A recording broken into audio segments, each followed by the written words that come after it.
Euh, Chers collègues, je ne sais pas si ça en fera arriver beaucoup d'autres, mais en tout cas, je vous propose la nomination de rapporteur d'information. Donc, Gilles Savary et Anne Richard sur la proposition de directive relative au contrat de concession et Jean-Louis Romégas sur la lutte contre les perturbateurs endocriniens dans le cadre de l'Union européenne. Et à ce propos, d'ailleurs, je crois qu'on aura un... Il y aura aussi un co-rapporteur UMP. Il y aura, alors, bien sûr, Jean-Louis Romégas s'est proposé tout seul, et on aimerait bien avoir un co-rapporteur UMP. Voilà, enfin, un co-rapporteur voilà, de l'opposition, on va dire, pas forcément UMP, de l'opposition. La minorité. De la minorité, monsieur le député. Désolé de cet instant de distraction.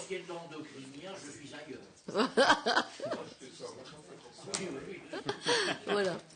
Et je pense que dans pas très longtemps, nous allons faire une audition d'ailleurs d'un... Oui, du professeur Kortenkon. Nous allons faire une audition de professeur, donc Kortenkon, qui est visiblement un des grands spécialistes du sujet. Voilà. Oui, bien entendu. Oui, Madame la Présidente, le seul point qui m'échappe déjà, bon, mais c'est certainement dû à ma méconnaissance profonde du sujet, même de l'objet, on parle de perturbateurs endocriniens.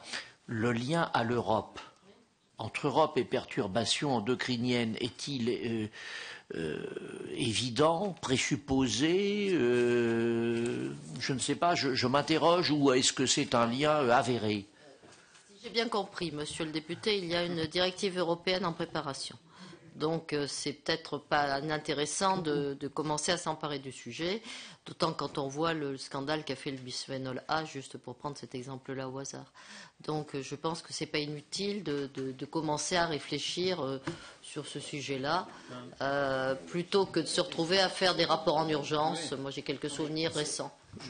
Certes, Madame la Présidente, tout est dans tout. Je veux bien l'admettre, si vous voulez, mais je reste quand même très perplexe. Hein. Vous voyez, sur l'approche et sur le corpus européen, si vous voulez, par les temps qui courent, bon, mais enfin bon. Regardez, je pense que justement l'audition que nous allons faire va peut-être d'ailleurs nous éclairer, nous donner des références et qu'à partir de là, on pourra peut-être préciser comment dire, le profil de ce que pourrait être ce type de rapport. Mais comme il y a comment dire, un moment et un besoin, ce n'était pas inutile de commencer à protéger de cette façon-là, me semble-t-il. Voilà. De minorité, voilà, j'ai bien senti la différence, sans souci. Voilà. Et si vous en êtes d'accord, on va peut-être passer, parce qu'il est déjà 17h44 et que nous avons quand même 2 sujets à l'ordre du jour. Donc nous allons passer à l'ordre du jour. Et donc je vais pas lâcher la parole pendant quelques instants, si vous n'y voyez pas d'inconvénient, puisque ce que je vais vous proposer aujourd'hui, c'est un rapport d'étape donc sur l'approfondissement démocratique de l'Union. Alors, très franchement, je rentre de Dublin, où c'était la fin de la Grande Cosaque, et donc où la prochaine fois, dans pas longtemps, nous allons être en Lituanie. L'ambiance, si je puis dire, qui d'ailleurs depuis ne s'est pas améliorée, entre la France et le commissaire Barroso, pour aller vite, président de la commission Barroso, montre, s'il en est, et les discussions qu'il y a eu autour de ça, certes, ça n'est pas dans le rapport final de la COSAC, mais il y en a eu beaucoup, montre que, comment dire, il y a une incompréhension qui s'installe, en particulier, par exemple, sur le rôle de la Commission, ça c'est très clair, et qui était, me semble-t-il, largement partagée par nombre de délégations. Donc, et puis aussi, comme nous avons beaucoup débattu les uns et les autres, et je vous en reparlerai un petit peu plus tard dans le rapport, des rapports du Parlement européen et des parlements nationaux, c'est pas inintéressant de se dire que, effectivement, les institutions telles qu'elles sont aujourd'hui, elles ne fonctionnent plus ou elles fonctionnent mal et il faut sans doute les toiletter.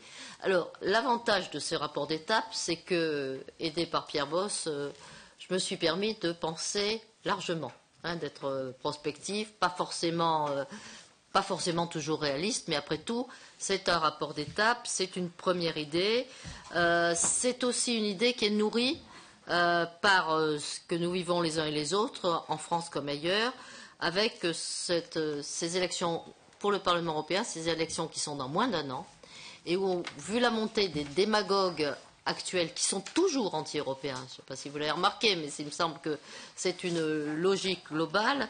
Ce scrutin, c'est un peu le scrutin de tous les risques, mais il faut en profiter justement pour interroger et pour interroger, y compris ceux qui vont faire la campagne, justement. Et de ce point de vue-là, on ne veut pas se résoudre au pire, on ne veut pas se retrouver avec un Parlement européen d'anti-européens, majoritairement d'anti-européens. C'est quand même impossible. Les crises sont nombreuses, financières, sociales, environnementales, mais ce n'est pas une raison pour ne pas se dire que la démocratie, plus de démocratie, c'est peut-être aussi ce qui permettrait de regarder avec une autre lecture et sans doute de nouveau intéresser les citoyens à l'Union européenne, parce que, bien entendu, c'est le doute qui s'installe. Alors, voilà, c'était pour vous donner un petit peu ma sensibilité de départ. Je vais vous dire un petit peu la démarche que j'ai suivie dans le cadre de ce rapport. Vous savez, parce que nombre d'entre vous ont suivi avec moi, nous avons fait un grand nombre d'auditions, qui ont été certaines très suivies, d'autres moins parce que les intervenants n'étaient pas tous de la même mouture ou des mêmes origines, et puis que nous avons tous un temps qui nous est extrêmement compté, donc nous faisons avec la réalité. Mais en tout cas, c'est bien interroger ce que nous avons fait chaque fois que nous avons auditionné, l'équilibre des pouvoirs tels qu'ils sont aujourd'hui exercés à Bruxelles, pour aller vite, pour reprendre l'image technique. Donc, pour moi, je ne sais pas si vous partagez ça, mais la question de la crise ou de la sortie de la crise en soi, ça ne peut pas avoir de sens si on ne croit pas que l'Europe est un avenir, et les forces qui peuvent faire exploser l'Europe sont encore à l'œuvre. Moi, je crains fort que le dur de la question ne soit pas encore derrière nous, et que c'est bien effectivement ce que j'ai dit tout à l'heure, c'est, me semble-t-il, la démocratie qui pourrait nous en faire sortir. Alors, je vous ai dit, ces propositions, du coup, je me suis permis d'aller loin. Elles paraîtront peut-être utopiques par certains aspects, mais s'il faut bien faire un petit peu d'utopie, moi je suis d'une génération qui avait ce très joli slogan qui disait « Soyons réalistes, demandons l'impossible ». Je pense que quelque part, ça reste vrai quand on est dans la prospective. Et sous les pavés la plage, c'est du même. Vous l'avez ça. Voilà. Mais nous en rajouterons quelques-uns si vous voulez. Moi j'en ai cité un, mais si vous en êtes d'accord, en exergue. Et si vous en êtes d'accord en exergue, on pourra se donner les moyens de. Ah. Voilà. Donc, oh oui, je sens que là, il y a de la nostalgie. Hein. Je viens d'ouvrir. Je viens d'ouvrir la séquence nostalgie fort, hein, mais j'en suis contente. Hein. Donc, si vous en étiez d'accord, je vais vous dire un petit peu en résumé comment nous avons travaillé, ce que nous avons préparé avec Pierre. Je vous ai dit un petit peu l'esprit. Il faut faire vivre le débat à nouveau, hein, c'est une première étape. Et donc, ce qui serait bien, c'est que si on arrivait dans un deuxième temps, parce que les partis politiques s'emparent de nos propositions, à l'adoption d'une résolution de l'Assemblée, en tout cas déjà de notre commission, sur sa vision de l'avenir institutionnel, d'ici la fin de l'année, hein, ça serait un cadeau de Noël sympathique, parce qu'il ne serait pas encore trop tard par rapport au moment où vont se déclencher les élections européennes, et avec cette volonté de dire... vous allez le voir, on a travaillé très... essayons d'être le plus constructif possible, d'imaginer et de n'être pas calé ou cadré dans je suis de tel bord, alors je réfléchis comme ça. On a essayé d'être suffisamment large. Alors, on a quand même essayé de baliser le débat, parce qu'avec Pierre, on s'est posé un certain nombre de questions en disant il y a des pièges qui nous agacent. Alors, il y en a un, moi je vous le dis en premier, c'est la notion de souveraineté. Parce qu'elle fige artificiellement les débats en opposant des souverainistes qui seraient forcément arc-boutés sur les souverainetés nationales datées et les fédéralistes qui, eux, seraient des soutiens sans faille de Bruxelles, même si Bruxelles fait le pire des libéralismes. Vous savez bien que c'est ni cet excès de gloire, etc., ni d'un côté ni de l'autre. Donc, je crois qu'il y a des souverainetés qui sont d'ores et déjà partagées, réellement, où les décisions se prennent dans une zone qui a mêlé les effets, les rencontres, les interagissements, et que les souverainetés nationales et européennes se rencontrent souvent. La zone euro en est une preuve. Si abandonner le fait de frapper monnaie n'est pas un abandon de souveraineté, moi je ne sais pas ce qu'on m'a appris à l'école. Mais donc c'est typiquement une des choses qui est de référence. Donc pour moi l'enjeu c'est pas tant de transférer telle ou telle souveraineté que de clarifier les choses.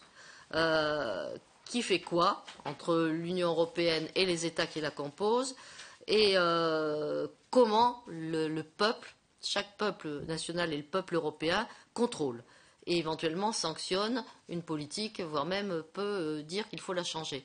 À l'heure actuelle, tout est devenu l'empilement, parce qu'on parle du millefeuille national français, mais le millefeuille européen n'est pas mal dans son genre non plus. L'empilement des traités est souvent un chemin de croix. Et il est parfois plus indigeste. Très franchement, alors l'un puis l'autre, c'est insupportable. Donc, il y a peut-être des choses à regarder de ce niveau-là. Donc, il y a aussi d'autres notions qui, moi, me semble-t-il, méritent d'être contestées, même si ce sont nos alliés de la première heure et que le tandem franco-allemand doit continuer à prendre tout son sens. La prédilection des Allemands pour les règles, et des règles qui parfois sont du fétichisme. Les 3%, pour moi, on sait un exemple, nous aident quand même pas beaucoup. Donc il faudrait quand même arrêter de dire que parce qu'on met des règles techniques, on fait de la solidarité politique. C'est parfois incompatible. Je me suis permis de réinterroger ça. Une autre notion me paraît aussi, un autre problème, c'est l'unanimité. À 28, peut-être 29, 30, 35 demain, la règle de l'unanimité n'est pas tenable. Elle l'était quand 6 pays fondateurs, les pays du traité de Rome, c'était encore jouable. À l'heure actuelle, on n'est plus du tout dans la même superficie, si je puis dire, de l'Union européenne. Donc ça paraît toujours difficile. Donc pour que l'Union puisse avancer, il faut sans doute casser cette règle de l'unanimité, en tout cas interpeller fortement ceux qui y tiennent.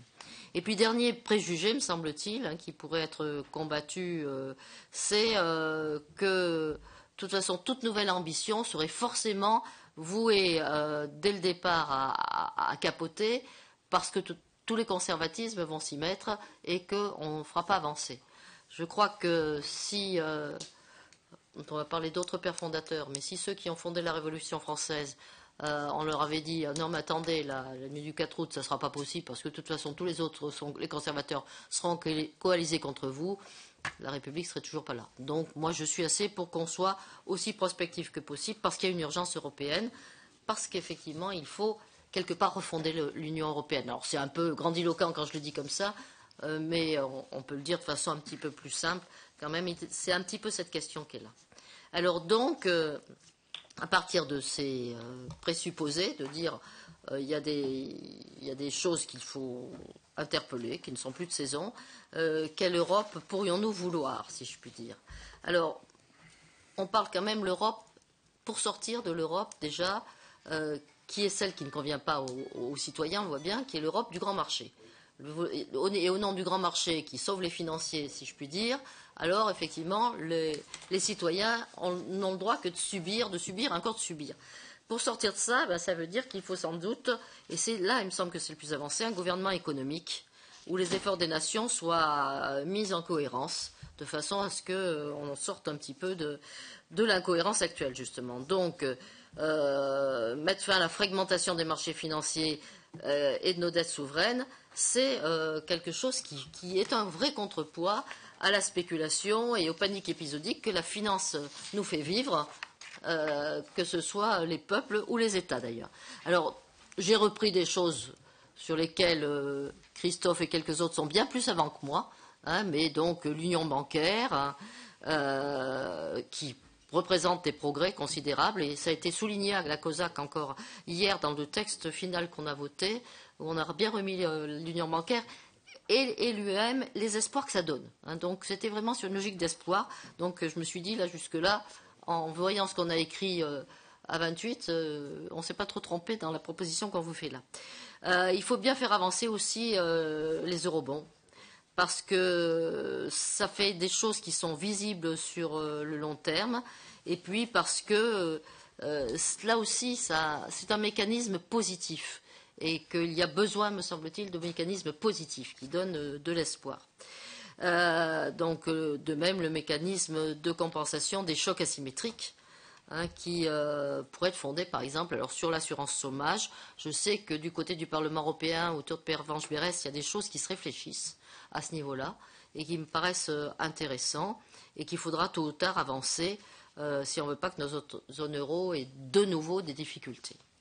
Alors s'il y a des solidarités aussi fortement assumées que celle-ci, nous devrons accepter aussi que nos politiques économiques soient plus responsables, plus disciplinées, mais aussi plus convergentes. Et donc, de ce point de vue-là, que les procédures de décision soient à la fois plus efficaces et plus transparentes. Je pense que ça, c'est... Mais il me semble que tout cela, c'est déjà parti. Je me suis appuyée sur ce qui me paraissait déjà parti. On est prospectif quand on part aussi d'une partie réaliste, si je puis dire. Mais il faut sortir de ce fétichisme des chiffres empruntés en plus à des penseurs dont on voit aujourd'hui qu'ils se sont gourés, se sont trompés. Je peux le dire plus poliment, ça ne changera rien. Et il faut aussi se dire que si on repart un tout petit peu dans l'histoire récente, et quand on se base sur 2 ou 3 critères, il y a quelques années, ceux qui remplissaient le plus les fameux critères, c'était l'Irlande et l'Espagne. Quand on voit dans quel état l'Irlande et l'Espagne sont aujourd'hui et la façon dont on les regarde, on se dit que ces critères, ils protègent de rien. Et il faut avancer pas grand-chose. Donc, deuxième chose dont je me méfie beaucoup, c'est aussi cette logique des contrats. Alors, je sais bien que c'est important pour l'Europe, mais j'ai peur que nos gouvernements, si les contrats, c'est pas précisé, y compris avec des critères sociaux, ces contrats permettent au gouvernement de se défausser sur l'Europe de toutes les mesures douloureuses qu'ils ne veulent pas assumer. Et de ce point de vue-là, c'est aussi une façon de continuer à nourrir un sentiment anti-européen. Donc, il faudra trouver des incitations qui soient, me semble-t-il, autre chose que le stock habituel des réformes structurelles qui, de toute façon, sont souvent uniquement ce qu'on trouve avec le système des contrats. Sont souvent des procédures disciplinaires, si je puis dire, et les grands choix économiques communs, comme la surveillance régulière des politiques nationales, ne peuvent pas être effectués sans qu'il y ait une assemblée de référence. Et de ce point de vue-là, cette assemblée de référence, il me semble qu'on en a maintenant une première approche avec la conférence budgétaire qui va se tenir pour la première fois dans pas si longtemps maintenant en Lituanie, parce que c'est bien l'embryon, me semble-t-il, de ce qui pourrait être demain beaucoup plus une assemblée reconnue avec une mission qui serait cette fois-ci une mission légitimée de surveillance régulière des politiques nationales. Et ça serait bien normal que cette mission soit d'abord à cette conférence avant qu'elle soit à la Commission européenne. Bien entendu, il faut que l'évaluation soit non biaisée, que tous les aspects soient vus sur les politiques nationales. Alors, bien entendu, ces obligations communes pourraient être revues, refacturées aux États, si je puis dire, mais ça permettrait de mettre en place aussi cette notion de bien public européen. J'ai essayé de la faire passer à la COSAC, là, tout à fait, j'y suis pas arrivée, là, je vous le dis. Mais on a fait une tentative. C'était intéressant parce qu'il y a le Portugal nous a suivis, l'Espagne nous a suivis, mais aussi les Irlandais. Donc, ça donne une première approche. Et donc, c'est bien sûr la défense, le soutien aux énergies renouvelables, la sauvegarde d'une nouvelle base industrielle, certains éléments de la politique agricole commune. Là, enfin, on pourrait faire aussi des choses bien riches. Deuxième point, des missions qui pourraient être proprement européennes. C'est-à-dire que dans certains cas, si l'Europe doit prendre le relais des États pour assumer des missions, il faut que ces missions soient bien définies et qu'on sache bien ce que fait l'Europe, ce que font les États. Et bien entendu que l'Union, pour cela, et c'est là que le bas blesse, doit avoir les moyens financiers et humains nécessaires à la satisfaction. Alors, moi, je voyais 3 missions prioritaires. Ça ne va pas vous étonner plus que ça. La première, je verrais bien l'institution d'un service public de transition énergétique et de l'environnement qui concrétiserait l'Europe de l'énergie et du climat dont on parle beaucoup aujourd'hui. Et là, par contre, je me permets de rajouter une petite incise qui est que hier à la COSAC, j'ai bien fait passer dans les résolutions de la COSAC cette notion d'Europe de l'énergie et du climat et dont un outil pourrait être l'institution d'un service public de la transition énergétique de l'environnement.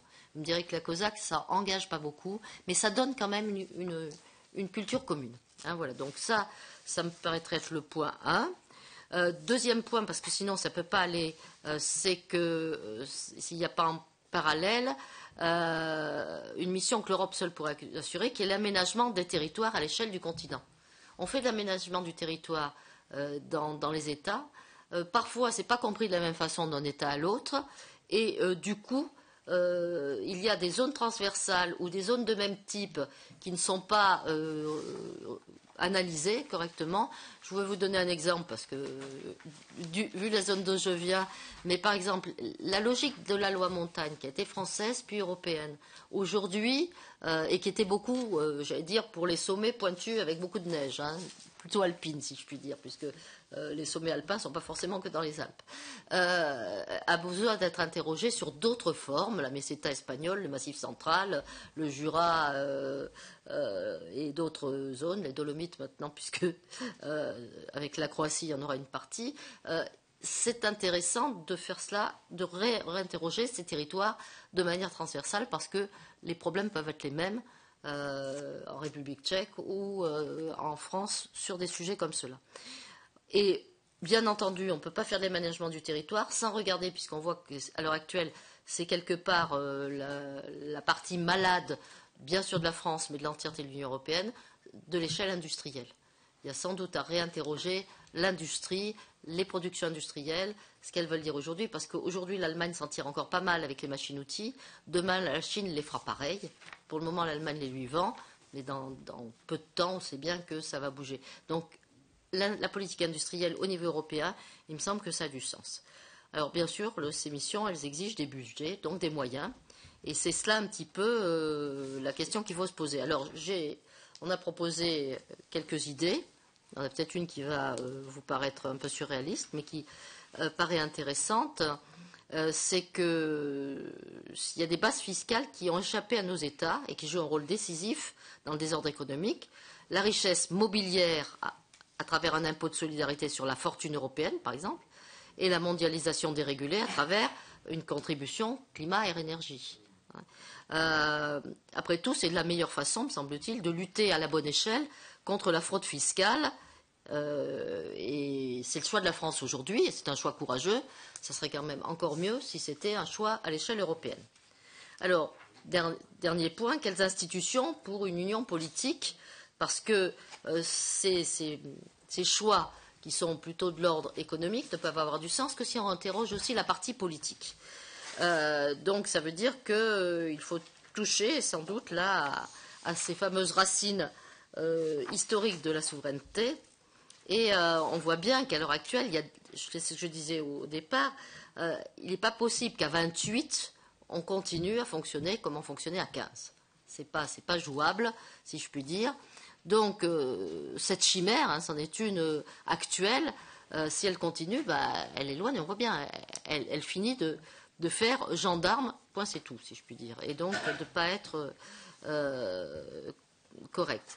Alors, de ce point de vue-là, il faut commencer par interroger le Conseil, parce que la logique intergouvernementale est à l'œuvre, presque seulement elle, mais dans le même temps, comme chaque État est quand même sur son cloche-merle, si je puis dire, reprendre une image franco-française, mais qui nous parle encore, et du coup, il n'y a pas de vision assez claire quand il faut faire des choix qui sont transversaux.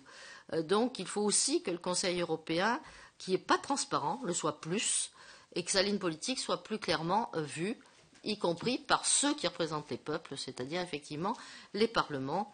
Donc il y a une imbrication étroite entre niveau européen et niveau nationaux qu'il faut rendre plus visible, parce qu'il me semble qu'elle ne l'est pas beaucoup. Du coup, ça ne vous étonnera pas plus que ça, il me semble que la réflexion autour d'une représentation plus forte des populations se présente. Alors moi, je vous propose, on a essayé de trouver une idée, à côté des assemblées nationales et du Parlement européen, et je vous en reparler par ailleurs d'un instant, quelque chose qui pourrait s'appeler l'Assemblée des peuples européens, qui serait reconstituée des représentants des parlements nationaux, qui disposerait notamment du pouvoir de codécision sur les matières liées à la gouvernance économique, par exemple. C'est-à-dire que, de ce point de vue-là, alors, là aussi, je me réfère à ce qu'on a vécu à la COSAC, car plusieurs États, dont l'Espagne, sont partis sur l'idée du Sénat. hein, c'est-à-dire d'un Sénat européen. C'est cette idée-là, hein, vous voyez bien. Moi, le terme Sénat me gêne pour d'autres raisons, parce que si on est sur représenter les États, le Sénat, ça peut être aussi représenter les régions, et je crois qu'on est dans une phase intermédiaire.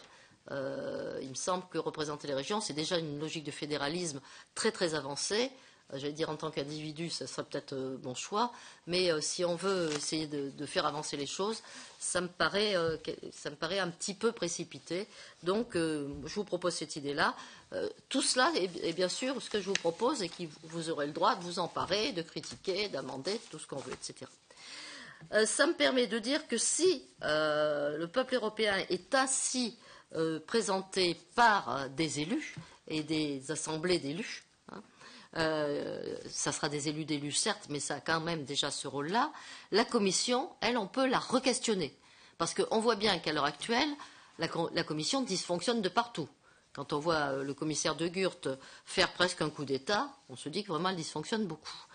Donc, la première chose qu'on peut dire, c'est que si le législatif est plus présent au niveau européen, alors effectivement, on n'a plus besoin, pour garantir les États, d'un commissaire par État. Puisque, et il vaut mieux à ce moment-là, une commission plus ramassée, sur la logique des compétences, hein, ce qui a été pensé par bien d'autres, hein, pour en avoir discuté quelques fois, et vous avez fait comme moi avec le commissaire Barnier, on voit bien que lui, il serait tout à fait dans le sens d'avoir une forme différente. Mais, du coup, le contrepoids de cette commission, c'est qu'elle soit beaucoup plus représentative des peuples. Et de ce point de vue-là, ce qui se profile pour les élections de 2014, c'est pour ça qu'il faut redonner du souffle, va un peu dans ce sens-là. C'est-à-dire que si les partis politiques présentent une tête de liste qui est réfléchie comme pouvant être le président de la commission, ça donne déjà, non seulement ça donne un visage à cette commission, mais ça donne aussi des orientations politiques qu'il aura portées dans le débat des élections européennes. Donc, à ce moment-là, si ce président ou cette présidente était arrivé au pouvoir comme cela, choisi, alors dans un premier temps par le Parlement européen, peut-être qu'un jour ce sera par les peuples, mais quelque part à travers les partis politiques, ce sera un peu le cas, à ce moment-là, il a le droit de composer, j'allais dire, sa commission, comme un Premier ministre a le droit de composer son gouvernement. Hein, c'est peut-être cette idée-là. En tout cas, moi, j'ai essayé de creuser dans ce sens-là. Et du coup, la Commission pourrait reprendre sa mission historique, qui était de porter et de concrétiser la vision de l'Europe qui lui était proposée à la fois par le Parlement européen et par le Conseil. Donc, de ce point de vue-là, et ce sera le dernier point, j'en aurai fini, l'élection au Parlement européen, surtout s'il y a à terme une Assemblée des peuples européens, pourrait se faire sur une base encore plus démocratique qu'elle est à l'heure actuelle, c'est-à-dire une personne, une voix. Hein, ce qui fait que, puisque grâce à cette logique d'Assemblée des peuples européens, les États seraient sûrs, petits ou grands, d'être représentés. Donc à ce moment-là, on peut jouer plus le Parlement européen représente les populations que les populations. Hein, donc, et puis, ce Parlement européen, à ce moment-là, il pourrait aller plus loin dans ce qu'il a le droit de faire à l'heure actuelle, c'est-à-dire avoir un droit d'initiative, mais surtout d'avoir le dernier mot, exactement comme une assemblée, normalement, a le dernier mot. Il pourrait partager cette prérogative, si je puis dire, avec cette assemblée des peuples, par exemple, sur le fameux cadre financier pluriannuel, ce qui donnerait une toute autre couleur, me semble-t-il, à l'Union européenne que ce qu'elle est à l'heure actuelle. Et là aussi, les représentants des peuples seraient bien plus lisibles et leur choix aussi plus partagé. Donc, tout ça suppose, bien entendu, de réviser les traités. Mais là aussi, si je me réfère à ce qu'on a vécu à la COSAC, là, nombre de représentants des parlements commencent à dire, après 2014, quoi qu'il arrive, il faudra réviser les traités. On ne peut pas rester comme cela. Et ça a été dit, j'allais dire, par grand nombre de délégations. J'aurais presque plus vite fait de compter celles qui ne l'ont pas dit.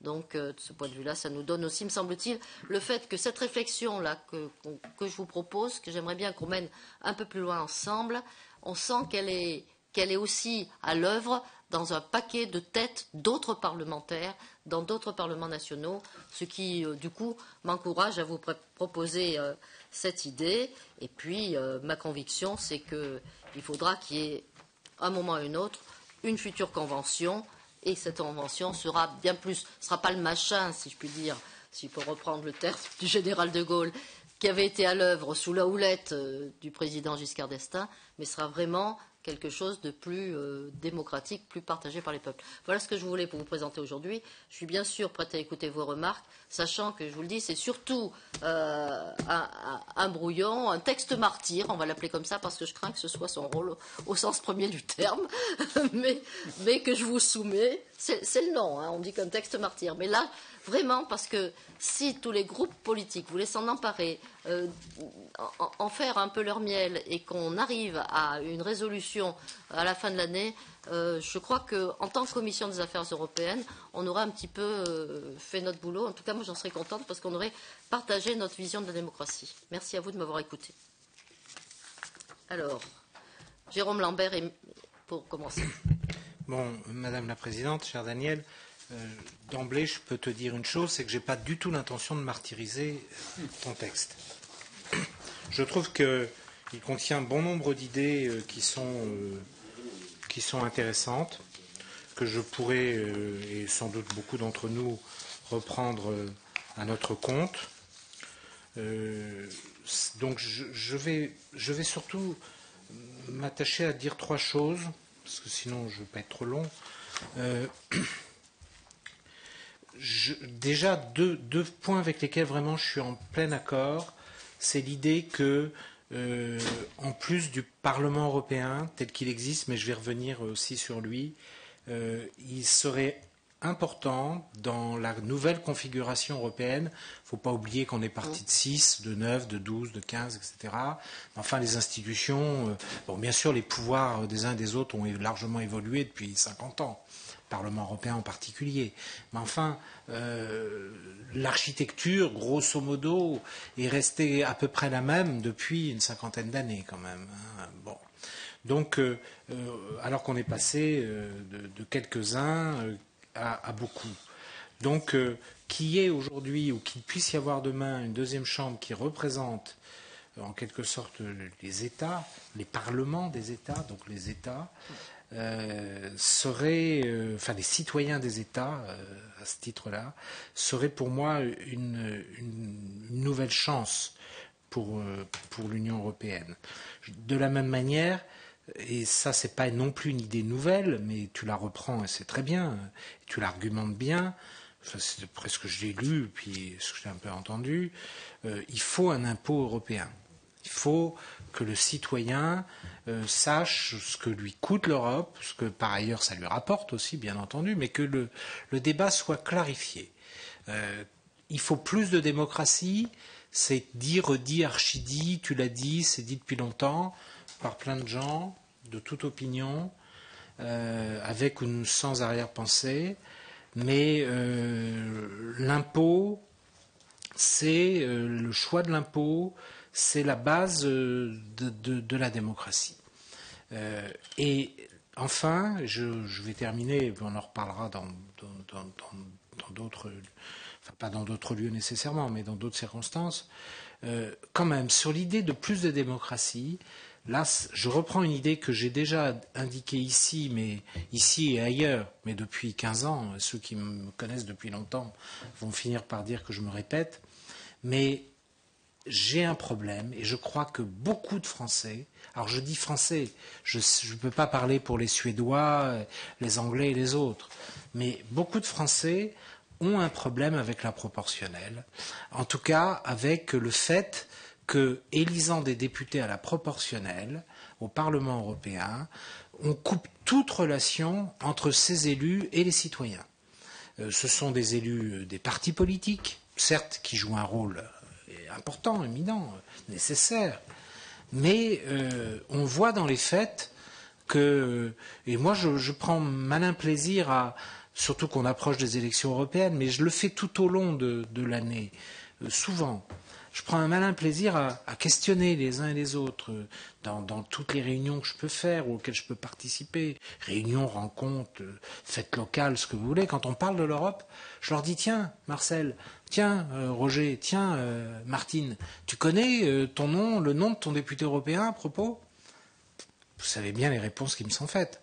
Jamais, jamais, jamais, zéro, que dalle, zéro pointé. Donc une démocratie représentative qui s'appuie sur des députés qui nous représentent, mais que ni d'Ève ni d'Adam, on est fichu de savoir qui c'est, qu'est-ce qu'ils font, et donc qu'est-ce qu'ils font, puisqu'on ne les connaît pas, ils nous rendent compte de rien. Ça pose un énorme problème. Moi, je vous dis que des grands pays, bon, ne sont pas forcément des modèles, ni des exemples, mais quand même, plus le pays est grand, plus, on prend l'exemple des États-Unis, plus le pays est grand, c'est un grand pays, les États-Unis, plus on a besoin de représentants à l'échelle nationale, fédérale, je ne sais pas comment vous appelez ça, qui sont proches des gens. Une proportionnelle, j'ai rien contre le principe, quand elle est locale, très locale, parce qu'on connaît les gens qui composent le conseil municipal, il y a la proportionnelle, ben on les connaît. Mais déjà, voyez ce que ça donne au niveau des conseils régionaux. On ne connaît pas nos conseils régionaux, la plupart. Donc, à l'échelle de l'Europe, vous voyez les dégâts. Ça, je ne dis pas que tout repose là-dessus, mais si on avait des députés qui allaient sur le terrain aussi bien qu'ils allaient à l'Assemblée européenne, défendre les politiques, questionner les élus, questionner les citoyens, rendre compte et porter un mandat, pour moi, on retrouve du sens, un sens véritable, primaire, au mot démocratie. Voilà. Voilà ce que je peux dire. Je répondrai peut-être après globalement. Michel Piron. Mais merci, Madame la Présidente, d'ailleurs pour, je dirais, une introduction et une conclusion très stimulante, puisqu'en des perturbations endocriniennes aux martyrs, il y a de quoi effectivement sursauter, hein, vous me l'accorderez. Mais plus sérieusement, vous avez très bien articulé votre propos, hein, au fond, à travers d'une part un constat et d'autre part des propositions. Alors, je vous suivrai volontiers sur le fond, à quelques réserves près. Sur le fond, vous avez évoqué d'ailleurs le retour à la Révolution française, enfin, vous avez évoqué la Révolution française, j'aurais presque envie de vous dire tout à fait d'accord, sauf simplement sous réserve de poser la question suivante, mais laquelle ? Parce qu'entre celle de 1789 et celle de 1793, il y a toute la différence entre une révolution qui est une révolution territoriale, qui est au fond une révolution de la subsidiarité, contre une révolution, alors que celle de 93 est une révolution, hélas, plus totalitaire, c'est le moins qu'on puisse dire. Voilà, ça me va mieux, ça me va bien, ça va bien. Non mais si on s'arrête là, si vous voulez, ça me convient. Le reste m'effraierait un peu. Hein. Alors, bon, la question du grand marché. Enfin là, c'est uniquement une question de formulation parce que vous l'avez parfaitement explicité après. Je ne crois pas que la question soit d'en sortir. La question, c'est quel grand marché, en effet, et vous l'avez bien dit. Donc, oui, il en faut un grand marché, mais à quelques conditions, et quelles conditions? C'est la question de la régulation financière, c'est la question de la régulation économique, c'est la question de la régulation fiscale, et c'est la question de la régulation sociale. C'est donc, et en face de tout cela, qu'est-ce qu'on est amené à constater? Et là, je vous suis tout à fait. On a un énorme déficit politique aujourd'hui au niveau de l'Europe. Pour le dire autrement, on est dans une Europe manifestement sous-gouvernée et suradministrée. Après, histoire de l'œuf ou de la poule, quelle est la cause, quel est l'effet? Mais de toute évidence, cette Europe suradministrée manque de légitimité parce qu'elle est sous-gouvernée. Je peux inverser donc la formule. Et donc vous avez tout à fait raison de soulever les questions institutionnelles comme des questions absolument majeures. Il y a un vrai problème de légitimité. On l'a vu d'ailleurs au cours de déplacements communs. On a bien vu que c'est parfaitement ressenti. Alors il me semble qu'il y a un terme qui doit quand même en permanence nous servir de fil conducteur et qui rejoint un peu les observations que vient de faire notre collègue précédemment. C'est celui de la subsidiarité. C'est celui de la subsidiarité. Ce fil conducteur de la subsidiarité est majeur. Quand vous évoquez une question de service public de l'énergie, ma réserve sera la suivante. Une politique commune de l'énergie, oui. Un service public de l'énergie, attention, à bien être, vous voyez ce que je veux dire, à bien articuler ce que sont les grandes directions, les grands principes, et le service public qui est d'une autre nature probablement. La question de l'aménagement du territoire pose les mêmes questions. On a un besoin manifeste de revisiter un certain nombre d'outils. Écoutez, on sait tous les uns et les autres, quand on va sur les territoires, les pincées de FEDER qu'on inaugure en coupant certains rubans et qui n'ont plus grand sens.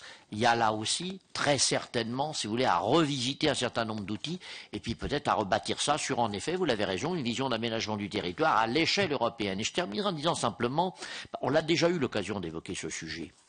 Vous avez évoqué la question d'une politique industrielle, politique économique en général.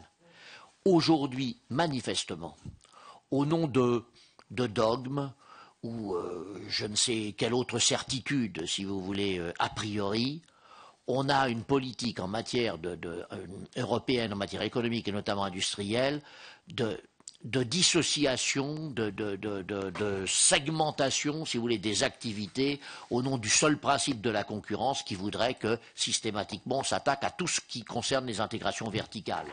Je l'illustre d'un seul exemple. C'est vrai les transports entre les structures, si vous voulez, porteuses, enfin entre les infrastructures et d'autre part ce qui est véhicule, si vous voulez, hein, et ce qui porte. Mais c'est vrai aussi de beaucoup d'autres services. Ça peut être vrai de l'électricité, ça peut être vrai de l'eau, ça peut être vrai de... Bon, on s'aperçoit de quoi? C'est que la vision européenne est une vision, enfin la vision administrée de l'Europe est une vision complètement étriquée qui essaye de maintenir, voire d'instaurer un maximum de concurrence dans l'Europe, au lieu d'avoir une politique de l'Europe vis-à-vis et à l'égard du monde. Nous sommes dans le monde. Et une vision européenne qui s'interrogerait dans son rapport au monde non seulement permettrait, mais encouragerait au contraire les intégrations verticales plutôt que de les démanteler, si vous voulez, comme s'y acharne un certain nombre de commissaires. Avec, encore une fois, on pourrait peut-être quelques présupposés, si vous voulez, qui ne sont pas de très bonne loi. Alors, pour terminer, je dirais aussi que la question, si vous voulez, que vous avez soulevée, qui est lourde, du nombre, en effet, de pays aujourd'hui concernés, elle soulève au moins deux questions. Il y a la zone euro et les autres. Et dans la question de la gouvernance, est-ce qu'on peut faire l'économie d'une différenciation, si vous voulez, entre, en effet, ces deux zones n'ayant pas les mêmes monnaies? Merci. Merci. J'y arrive pas. Christophe Carèche. Donc moi je vais être très rapide. Donc d'abord sur la méthode, donc le rapport on va l'avoir et donc on pourra donc à ce moment-là faire des remarques. Et, voilà. L'objectif étant de l'adopter. Voilà. C'est ce que j'ai dit. C'est vraiment un texte de martyr, même si c'est pas. D'accord. Non, mais en plus moi je trouve que c'est très bien. J'ai pas d'objection. Voilà. Bon, moi je peux pas entrer dans le débat parce que je pense que sinon. C'est très long. Donc, non, voilà, je vais arrêter là. Simplement, donc, à quelle échéance le rapport il est disponible? Là, vous allez recevoir vous avez déjà sous nos... Là, on a le, voilà, vous avez, le sommaire. Le sommaire, voilà, le résumé. Vous avez le résumé. Et vous devez avoir aussi l'introduction et la pagination. Le mieux, c'est qu'on travaille comme ça. Et le rapport, vous l'aurez en début de semaine prochaine. D'accord. Comme ça, à partir de là, vous pourrez travailler dessus. Ça va comme rythme. Hein, voilà. D'accord. Merci Christophe. Donc Didier Cantat. Oui, merci. Oui, juste 2-3 réflexions très rapides, parce que beaucoup de choses ont déjà été dites et par vous et par mes collègues qui sont intervenus précédemment, et puis nous allons avoir ce rapport et nous aurons l'occasion d'en reparler. Moi, je voulais abonder à 100% dans le sens de ce qu'a dit Jérôme Lambert tout à l'heure, parce qu'on a un problème majeur avec ce Parlement européen qui, même si de temps en temps nous accueillons des collègues, et on les remercie d'être là, mais ce Parlement, à mes yeux, n'a plus aucune légitimité par le fait même du mode d'élection, qui est absolument inconnu. Jérôme le disait, et le nouveau mode d'élection, avec ces regroupements interrégionaux, cumule tous les inconvénients. Parce qu'au moins avant, quand il y avait des listes nationales, il y avait un débat sur les idées que se faisait le projet, que se faisaient les uns et les autres, etc. Même si on savait très bien que les têtes de liste, au bout de 15 jours ou 3 semaines, démissionnaient du Parlement européen pour revenir aux affaires domestiques. Mais avec le système actuel, ces grandes régions, on n'a ni le débat national et les élus sont totalement inconnus des électeurs, des électrices. Donc un élu qui n'est pas connu, il n'y a même pas 1% de la population qui connaît. Moi je suis comme Jérôme, d'ailleurs nous sommes dans la grande région Pays de l'Ouest, avec la Bretagne, les Pays de Loire et le Poitou-Charentes. Il doit y avoir 500 km ou un peu plus de Lannion à Montguillon, sud de la Charente. On ne connaît 2 ou 3 élus maximum. Et pourtant, Oui, plus de 500 kilomètres entre l'Agnon. Et pourtant, nous sommes, si je puis dire, employer ce mot dans un bon sens, des initiés. Donc, on ne les connaît pas. Donc, tout ça n'a pas beaucoup de signification et il faudra bien un jour revoir ce problème. Il semble que le président Giscard d'Estaing, auquel vous avez fait allusion tout à l'heure pour sa présidence de la Convention, et qui était à l'origine de l'élection des députés européens au suffrage universel, c'était le sommet des 9 et 10 décembre 1974, il y avait les conseils européens, il y avait cette élection, soit lui-même revenu et dans un article récemment paru dans le Figaro, je crois, a dit dans le Point. Et bien, finalement, ça a peut-être été une erreur. Bon, alors, ça nous interpelle. Dernière chose que je veux souligner, on va avoir l'occasion là avec les collègues Carèche et Herbillon de parler de l'approfondissement de l'union économique et monétaire, mais ce dont il faut bien prendre conscience, c'est actuellement, ce n'est même plus de l'hostilité que suscite l'Europe. Il y avait l'europhobie, on a parlé d'euroscepticisme, mais les gens maintenant ne s'en soucient absolument plus. C'est l'indifférence la plus complète. Je me souviens, il y a quelques années, avant l'élection européenne précédente, je n'étais pas candidat, mais j'avais fait une conférence, une petite conférence, présentation dans l'île d'Oléron, et j'avais mis, pardonnez le caractère un peu machiste de l'expression, l'Europe peut-elle encore être sexy ? Autrement dit, est-ce que l'Europe peut être attractive et pas systématiquement coercitive, normative, etc., etc. Alors, on a une part de responsabilité, parce que chaque fois qu'il y a un truc pas très populaire, on dit ah ça c'est l'Europe, c'est Bruxelles, etc.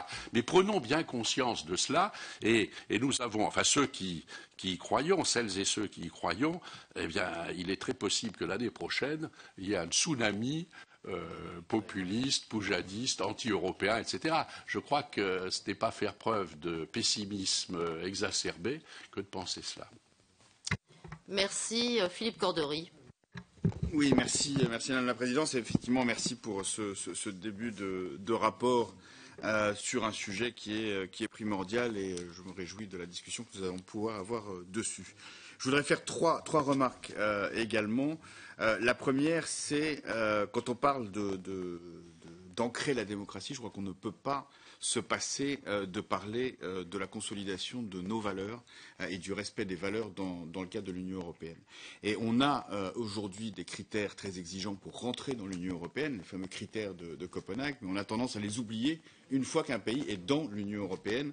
Et on le voit aujourd'hui avec le cas de la Hongrie, qui, avec une majorité des 2/3 ou des 3/5, change sa constitution en bafouant toutes les règles élémentaires de respect des valeurs fondamentales. Et ça ne doit pas être toléré au sein de l'Union européenne. Donc je suggère qu'il puisse y avoir une partie aussi là-dessus, que les critères ne soient pas uniquement des critères d'adhésion, mais des critères aussi de gestion. D'ailleurs, ça existe, les traités le permettent. C'est simplement une question de respect de ces traités. Le deuxième point, c'est pour en venir en soutien aux deux interventions sur les élections européennes et le renforcement du Parlement européen et donc de la représentativité. Moi, je plaide également depuis longtemps pour des circonscriptions au niveau européen. Je pense que la Grande-Bretagne, quand elle avait des circonscriptions, avait effectivement des élus européens qui étaient de terrain. C'était le seul pays à l'avoir fait à un moment, mais c'était des vrais députés européens de terrain qui étaient en phase beaucoup plus avec leur électorat. Et je pense qu'on peut faire les deux, à la fois rapprocher du terrain avec des circonscriptions et en même temps européaniser en rattachant les candidats dans les élections européennes aux partis politiques européens pour qu'il y ait à la fois une politisation de l'élection qui est primordiale. Et là, on va avoir quand même aux prochaines élections européennes une confrontation entre des familles politiques européennes avec un président de la Commission qui sera issu d'une majorité. Et ça, c'est important pour que les citoyens comprennent les enjeux, mais en même temps un rapprochement du terrain et de l'électeur par un système de circonscription. Et le troisième, c'est plus une remarque sur votre conclusion par rapport à un changement de traité. Moi, je serais très sceptique à tout changement de traité dans la période. Je pense que si on présente n'importe quel traité aujourd'hui à référendum dans n'importe quel pays de l'Union européenne, on a 99% de chances d'avoir un vote négatif. Et on peut faire beaucoup de choses dans le cadre des traités actuels. Je préférais qu'on se concentre, en tous les cas, dans nos discussions, à ce qu'on peut faire dans le cadre de nos traités actuels. Il y a beaucoup de choses qu'on peut faire. Tout ce que vous dites, effectivement, sur recadrage de la Commission, parce que je vais peut-être appeler comme ça, pour que la Commission, que la Commission fasse ce qu'elle doit faire effectivement dans les traités actuels, mais aussi pour renforcer le rôle des parlements nationaux. Enfin, il y a beaucoup de choses qui sont faisables dans le cadre de nos traités, qui sont là-dedans. Voilà, et je serais juste sceptique qu'on lance le débat maintenant sur un changement de traité, parce qu'on n'est vraiment pas, c'est vraiment pas le moment. Merci à tous. Alors, je vais essayer de répondre au moins partiellement, puisque, comme vous allez avoir à partir de lundi le texte pour vous pouvoir être plus précis dans vos remarques, il y a quand même plusieurs choses qui ressortent. Alors, merci aussi à vous, parce que vos propositions sont constructives. Hein, donc, merci de tout compte fait de nous aider à réfléchir. Alors, une des choses qui quand même est ressortie plusieurs fois, par rapport à la démocratie, c'est quand même cette question effectivement de l'élection au Parlement européen. On voit bien que c'est pour ça qu'on avait commencé à réfléchir sur liste transnationale, une personne, une voix, même si ce n'est pas suffisant. Et alors après, il vient la question effectivement j'allais dire, d'une circonscription. Mais une circonscription, ça sera une circonscription à 1 million d'habitants. Alors, est-ce que... Ou 800 000. Alors, est-ce qu'une circonscription 800 000 habitants, les 800 000 habitants ne connaîtront pas plus leurs députés? Ça, oui. Et si on prend justement l'exemple américain, on ne peut pas dire que les Américains connaissent tous leur... Voilà. Alors, mais si ça paraît être une référence plus, il faut qu'on réfléchisse un peu à ça. J'allais dire, on est dans une période de prospective, autant qu'on réfléchisse, qu'on regarde comment on peut proposer, comment ça peut avoir du sens.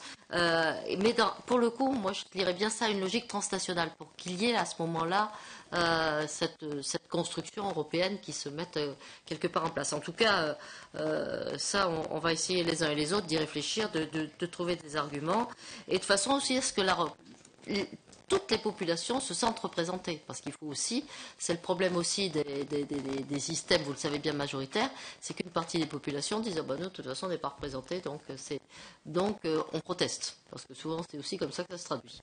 Donc il faut regarder un petit peu. 60% des gens votent pas aujourd'hui. Et bien justement, c'est bien ça. Oui, voilà. En tout cas, on va essayer de trouver un petit peu des propositions un petit peu plus fines là-dessus, qui est quelque part le renforcement du Parlement européen qu'on essaie de faire en même temps, y compris donc ça me paraît être plutôt quelque chose aussi qui peut être entendu, parce qu'on est dans une vraie volonté, j'allais dire, de donner plus de place aux législateurs au niveau européen. Donc ça me paraît être une chose qu'on peut s'emparer. Pour le changement de traité, j'ai bien entendu ce qu'a dit Philippe Cordery. Alors, mais j'ai bien entendu, Philippe, tu n'étais pas hier, que largement, il y a un problème technique. Le son. Voilà, dès qu'on parle de nouveaux traités, le son grésille. Je pense que là, il faudra qu'on y réfléchisse. Hein. Merci. Mais plus sérieusement, ça a été quand même beaucoup évoqué hier à la COSAC par beaucoup de parlementaires. Moi, ça m'a frappé quand même ça. Et je pense que, bon, alors je ne sais pas si ça a du sens ou pas, mais de toute façon, ce n'est pas forcément la conclusion qu'on peut faire. On peut y réfléchir ailleurs. Et il faut 3 ans, quoi qu'il arrive, pour commencer à débattre de est-ce qu'on va changer un traité. Dans une période, je vais dire, c'est vrai que ça paraît plus facile à débattre dans une période plus tranquille, où les gens doutent moins, où la prospérité peut réapparaître, et on ne sait pas du tout si on en est là, même on a un peu d'inquiétude là-dessus. Donc on va essayer d'y réfléchir autrement. C'est une des choses qui me paraît aussi importante. On va essayer de trouver des propositions par rapport à ça. Il me semble aussi que tout ce qui est le socle des valeurs, ça, on est tout à fait d'accord tous pour se remettre là-dessus. Je crois que quand même, on a dans des autres remarques que vous avez faites, je suis tout à fait d'accord sur, bien sûr, c'est la logique, le grand marché opposé aux populations est une logique simplificatrice et dangereuse, mais par contre la question de dire on ne peut pas tout résumer au seul grand marché et dire effectivement quel marché, quelles conditions, quelle régulation, tout à fait d'accord pour qu'on essaie d'affiner ça ensemble, mais simplement, il faut être aussi sur la construction sociale. On voit bien, et on voit bien qu'aujourd'hui, on ne peut plus séparer complètement la construction politique. Si on veut faire un pas de plus dans l'Europe politique, on ne le fera pas sans faire aussi une Europe où le social soit plus partagé, si je puis dire. Et pour en finir, je suis pas sûr d'avoir répondu à toutes vos questions, mais le fil conducteur de cette logique de nous partageons, il y a la réflexion de la subsidiarité, et du coup, on est de nouveau sur qu'est-ce que les assemblées, qu'est-ce que l'Assemblée, qu'est-ce que les assemblées ensemble peuvent proposer. Je pense que c'est quand même ça qui va nous aider à approfondir cette réflexion qui était, je vous dis, vous avez une première mouture. Merci à vous de la lire et si vous en êtes d'accord, de m'aider à convaincre chacun de vos partis que ce serait bien qu'il y ait une réponse, une réflexion à ce niveau-là, de façon à ce qu'on puisse avoir quelque chose, une résolution qui soit effectivement au-delà de notre commission, discuter un petit peu ailleurs. Si vous en êtes d'accord, je vous en remercie beaucoup. En tout cas, merci du débat qui était déjà riche, donc ça encourage à en faire un autre encore plus riche. Merci à vous. Et on va passer à un deuxième rapport. Si vous en êtes d'accord, on peut passer à un deuxième rapport. Voilà. Et bien sûr, si vous avez déjà des remarques écrites, hein, faites-nous les remonter aussi. Hein. Ça fera une première imprégnation. On a bien pris note de ce qui a été dit. Donc, je vais passer la parole maintenant à nos collègues sur un sujet tout à fait important. Et merci à Pierre Boss, hein, parce que j'en serais pas là s'il n'avait pas passé lui aussi beaucoup de temps sur ces sujets-là. Et puis, nous avons quand même auditionné des gens fort intéressants. On pourra peut-être en auditionner d'autres, pensez-y aussi, hein, donc là-dessus.